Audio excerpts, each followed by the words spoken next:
If ಇವತ್ ನಮಗೆ promotion ಬರ್ತಾ ಇದೆ ಅಥವಾ ಏನೋ ಒಂದು ಅವಾರ್ಡ್ಸ್ ಗಳು ಬರ್ತಾ ಇದೆ, ಏನೋ ಒಂದು ಪುರಸ್ಕಾರ ಬರ್ತಾ ಇದೆ, ಪ್ರತಿಯೊಂದಕ್ಕೂ ಕಾರಣ ಭಗವಂತನೇ. ಅವನ್ ಇಲ್ಲದೆ ಇದ್ರೆ ಯಾವುದೂ ಸಹ ಸಾಧ್ಯವಿಲ್ಲ.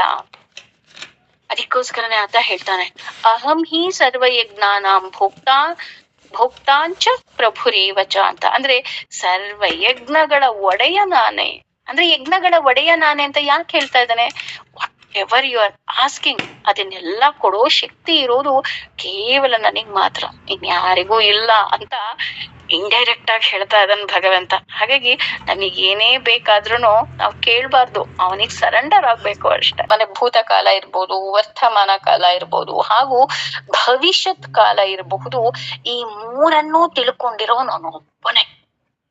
ನಾವೇನ್ ಮಾಡ್ತೀವಿ, ಭೂತಕಾಲದಲ್ಲಿ ಇರ್ತೀವಿ, ಅಯ್ಯೋ ಹಂಗಾಯ್ತು, ಅಯ್ಯೋ ಹಂಗಾಯ್ತು, ಅಯ್ಯೋ ಹಂಗಾಯ್ತು ಅಂತ. ಆದ್ರೆ